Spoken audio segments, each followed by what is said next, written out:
नमस्कार दोस्तों। दोस्तों कैसे हैं आप? आशा करता हूँ सब ठीक होंगे, सब बढ़िया होंगे। दोस्तों, शेयर बाज़ार वाले ये हमारे चैनल का नाम है। अगर आपने अभी तक इसको सब्सक्राइब नहीं किया है तो कृपया सब्सक्राइब कर लीजिए। साथ ही बेल आइकॉन प्रेस कर दीजिए ताकि आने वाले वीडियो के नोटिफिकेशन समय पर आपको मिलते रहें। यहाँ पे जो है हम डेली बेसिस पे निफ्टी और बैंक निफ्टी का टेक्निकल एनालिसिस, आने वाले कल के लिए रुझान, संभावनाएं या अनुमान कह लीजिए, वो वीडियो के माध्यम से प्रस्तुत करते हैं। साथ ही साथ जो ऐसे स्टॉक है जिनमें ब्रेकआउट होने वाला होता है या ब्रेकआउट रिसेंटली हो चुका होता है या आने वाले दिनों में ब्रेकआउट होने की संभावनाएं होती हैं, तो उनको वीडियो के माध्यम से आपके समक्ष प्रस्तुत करते हैं ताकि आप उसका बेनिफिट उठा सकें, पूरा टेक्निकल एनालिसिस उसको देख सकें और उस बेसिस पे आपके निर्णय ले सकें उस स्टॉक के लिए। चलिए चलते हैं आगे, करते हैं चर्चा की शुरुआत। तो हम चलते हैं आज के स्टॉक पे। आज का जो स्टॉक का नाम है महिंद्रा केमिकल्स लिमिटेड है इस स्टॉक का नाम। तो चलिए, ये इसका वनडे का चार्ट है, इस पे हम आ चुके हैं। अब हम इसको देखते हैं यहाँ पे क्या संभावनाएं दिख रही है। अभी चार्ट देख के शुरुआत में तो ऐसा कुछ दिख नहीं रहा यहाँ पे कि क्या क्या संभावना है, लेकिन हम इसको जब धीरे धीरे one by one, step by step हम एनालिसिस करेंगे तो हमको संभावनाएं नज़र आने लगेगी। तो दोस्तों, ये एक दिन का चार्ट है। यहाँ पे अगर हम देखते हैं तो इसका जो क्लोजिंग था वो 82.90 था और जो इसने हाई बनाया था वो करीब करीब आप मान के चलिए 93.50 बनाया था जनवरी महीने में 2020 में। तो 10 तारीख के आसपास की बात है। तो यहाँ पे अब क्या क्या संभावनाएं हमको आगे की और लगती है वो अब हम डिस्कस करने वाले हैं। तो स्टॉक इसको वीडियो को के साथ बने रहिए, आप पूरा वीडियो देखिए ताकि आपको सारी चीज़ें स्टेप बाय स्टेप क्लियर हो जाए। तो यहाँ पे अगर हम देखते हैं तो हमको मोटा मोटा क्या दिखता है, थोड़ा सा हम इसको, एक तो ये चीज़ यहाँ पे कि इसने यहाँ पे 80 के आसपास इसने काफ़ी दिनों तक सपोर्ट लिया इस स्टॉक ने। एक हमको यहाँ पे दिखता है कि 70 के आसपास इस स्टॉक ने काफ़ी दिनों तक सपोर्ट लिया। ये वनडे चार्ट पे हमको जो दिख रहा है। अब यहाँ पे जो इसका क्लोजिंग था, ये क्लोजिंग भी एज अ ब्रेकआउट हम कंसिडर कर रहे हैं। कैसे, आइए जानते हैं। तो यहाँ पे जो है, अगर हम इसको देखें, थोड़ा ध्यान से देखने की आवश्यकता ज़रूर है कि ये जो स्टॉक है यहाँ से और 70 से 80 का रेंज है, उसने करीब करीब यहाँ पे कितने दिन बिताए, करीब करीब आप मान के चलिए कि 12 मार्च से और अभी 7 तारीख तक, 7-10 अक्टूबर तक, इतना समय इसने बिताया। तो अब उसके बाद में यहाँ पे ब्रेकआउट दिख रहा है। अब हम इसमें क्या करते हैं कि हम इसमें सबसे पहले एक मूविंग एवरेज जोड़ते हैं ताकि हमको थोड़ा सा क्लियरिटी मिले कि आखिर कैसा है। तो मूविंग एवरेज एक्सपोनेंशियल वो हमने जोड़ लिया, उसका रेड हमने कलर रख दिया ताकि हमको आसानी से चीज़ समझ में आ जाए। एक मूविंग एवरेज और जोड़ लेते हैं हम 100 डेज़ का यहाँ पे, ताकि हमको और क्लियरिटी हो जाए कि आगे की संभावनाएं क्या दिख रही है स्टॉक में या रिसेंटली क्या दिख रहा है। इसका हम कलर थोड़ा सा अलग कर लेते हैं ताकि हमको सहूलियत हो। एक मूविंग एवरेज और जोड़ लेते हैं 200 डेज़ का ताकि और भी ज़्यादा क्लियरिटी हो कि हम आखिर कहाँ किस और चल रहे हैं और कैसे चल रहे हैं। यहाँ पे भी हम इसका कलर थोड़ा सा चेंज कर लेते हैं ताकि हमको आसानी हो। तो दोस्तों, अब यहाँ देखते हैं कि जो पिंक वाली जो लाइन है वो 200 डेज़ का मूविंग एवरेज है, रेड वाला 50 डेज़ का और स्काई ब्लू वाला 100 डेज़ का। अब तीनों ही मूविंग एवरेज के ऊपर इस स्टॉक का प्राइस चल रहा है, पहली बात। दूसरी बात, यहाँ पे चार्ट को देख के ऐसा लग रहा है कि आने वाले थोड़े दिनों में यहाँ पे 50 और 100 डेज़ का मूविंग एवरेज का एक अच्छा बढ़िया क्रॉसओवर होने वाला है या होगा। यहाँ पे संभावना है, चार्ट को देख के नज़र आ रही है। तो यहाँ पे नज़र बनाने की आवश्यकता है। दूसरा, अगर हम एक इम्पॉर्टेंट बात और करें कि यहाँ पे अगर हम देखेंगे तो ये जो है वॉल्यूम, देखिए आप, वॉल्यूम यहाँ पे बढ़ते नज़र आ रहा है। साथ ही साथ यहाँ पे स्टॉक का प्राइस जो है ये बढ़ रहा है। तो कहीं ना कहीं संभावनाएं यहाँ पे ऊपर आते हुए दिख रही है। चलिए अब हम चलते हैं, इसके एक दिन का चार्ट हमने देख लिया और लगभग लगभग हमको यहाँ पे सारी चीज़ें एज पर जो हम चेक करते हैं वो लगभग ओके नज़र आ रही है। अब हम चलते हैं इसके एक वीक के चार्ट पे। तो एक वीक के चार्ट पे हमको क्या खास दिखता है वो थोड़ा सा हम उसको समझ लेते हैं। अब यहाँ पे अगर हम देखेंगे कि सबसे पहले तो हम ये मूविंग एवरेज इसको यहाँ पे थोड़ा सा हटा देते हैं, ठीक है, केवल वॉल्यूम लगे रहने देते हैं। तो यहाँ पे जो है सेम सिचुएशन यहाँ पे भी नज़र आ रही है कि स्टॉक का प्राइस जो है वो बराबर से प्लस साइड में दिख रहा है वीकली चार्ट पे, और यहाँ पे जो है वॉल्यूम का जो है वो भी हमको प्लस साइड में होता हुआ दिख रहा है। अब यहाँ पे वीकली चार्ट को हम थोड़ा सा इसको और देखते हैं। तो यहाँ पे अगर हम देखेंगे तो ये इसका हाई था 93.5 जिसकी चर्चा हम कर चुके हैं।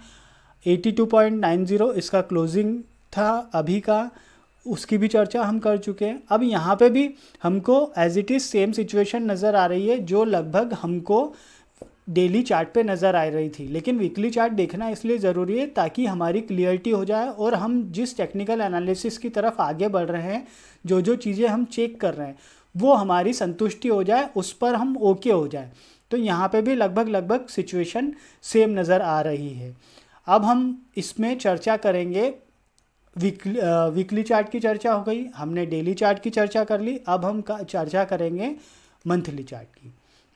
तो यहाँ पे हमको बहुत सारा कुछ खास देखने को एज सच हमको पहली नज़र में एज सच कुछ देखने को नहीं मिलेगा। दोस्तों सबसे इम्पॉर्टेंट बात करना चाहूँगा, यदि आप शेयर मार्केट में ट्रेडिंग करते हैं या शेयर मार्केट में शुरुआत करना चाहते हैं, नया निवेश शुरू करना चाहते हैं, तो उसके लिए आपको डीमैट अकाउंट ओपन कराने की आवश्यकता पड़ेगी। डिस्क्रिप्शन बॉक्स में लिंक है, आप वहाँ जाइए, क्लिक कीजिए, आपका नाम और सिटी और मोबाइल नंबर वो मांगेगा, वहाँ पे आप इंटर कीजिए और आपका प्रोसेस स्टार्ट हो जाएगा। तो यदि आप चाहते हैं या फिर आप अगर जिस भी ब्रोकर के पास में रिसेंट आपका अकाउंट है और वहाँ पे आपकी ब्रोकरेज ज़्यादा लग रही है तो वो भी आप चेंज कर सकते हैं, बिकॉज ऑफ यहाँ पे डिलीवरी चार्जेस फ्री है और इंट्राडे एफएनओ का 20 रुपीज़ केवल लगता है ब्रोकरेज के तौर पे। तो चलिए चर्चा को जारी रखते हैं।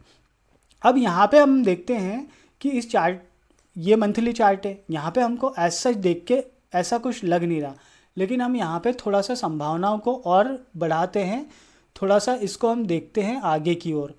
तो यहाँ पे जो है हम एक बॉक्स बनाते हैं। वो बॉक्स के बारे में आपको पता होगा कि हम पहले भी आप शायद अगर रेगुलर वीडियो देखते होंगे तो आपको ध्यान होगा कि हमने वो बॉक्स का निर्माण बैंक निफ्टी के एनालिसिस में भी किया था और वो हमारा बिल्कुल बहुत सटीक होता है। तो यहाँ पे हम भी वही करने जा रहे हैं। तो हमने ये बॉक्स क्रिएट कर लिया। अब इस बॉक्स में क्या खास लगता है वो देखने की ज़रूरत है। यहाँ पे जो है हम देखेंगे कि 1 2 3 4 5 6 महीने से स्टॉक का प्राइस इस बॉक्स के अंदर ही था या उसके आसपास ही था, और हाल ही में अभी कल परसों में जो है इसने ब्रेकआउट इस बॉक्स का किया है। तो 6 महीने का ब्रेकआउट तो हमको साफ साफ तौर पे नज़र आ रहा है कि ये हुआ है, पहली चीज़। दूसरी बात है कि हमने डेली बेसिस का जो चार्ट देखा था वहाँ पे भी हमने चर्चा की थी कि ये जो है ये प्राइस 780 के आसपास जो इसने काफ़ी समय लगाया है। तो इसको चलिए हम है ना हॉरिजॉन्टल लाइन से इसको मार्क कर देते हैं ताकि हमको चीज़ सहूलियत रहे समझने में। इसको हम पिंक कर देते हैं, क्लियरिटी रहेगी देखने में। तो यहाँ पे हमने ये हॉरिजॉन्टल लाइन ड्रॉ कर दी। अब हम देखेंगे कि इस हॉरिजॉन्टल लाइन के आस पर इस स्टॉक ने कितना समय लगाया, 1 2 3 4 मोटा मोटा 4 महीने के आसपास इस ट्रेड लाइन ने, हॉरिजॉन्टल ट्रेड लाइन ने 80 रुपीज़ के आसपास जो प्राइस है उसने करीब करीब 4 महीने का सपोर्ट लिया है। और मोटा मोटा अगर हम मान के चलें तो 6 महीने का करीब करीब ये रेजिस्टेंस का पीरियड रहा है। एक मोटा मोटा ऑन एन एवरेज बेसिस पे हम बात कर रहे हैं तो 6 महीने का रेजिस्टेंस रहा है यहाँ पे, और वो रेजिस्टेंस का ब्रेकआउट हुआ है अभी रिसेंटली। तो यहाँ पे कुल मिलाकर संभावनाएं अच्छी दिख रही है ऊपर जाने की। और निश्चित तौर पे आप मान के चलिए कि मुझे ऐसा लगता है कि ये स्टॉक जो है लंबी रेस का घोड़ा साबित होने वाला है, जो कि हमने टाइटल में भी आज इसका नाम दिया है कि लंबी रेस का घोड़ा। वह इसीलिए दिया है क्योंकि यहाँ पे चार्ट में हमको संभावनाएं साफ साफ तौर पर नज़र आ रही है कि स्टॉक के ऊपर जाने की संभावना है। दूसरी बात है कि यहाँ पे अगर हम देखेंगे कि 93.5 का इसका हाई था और सेकेंड टाइम में फिर इसने 92.9 का हाई रहा और उसके बाद में गिरावट आई।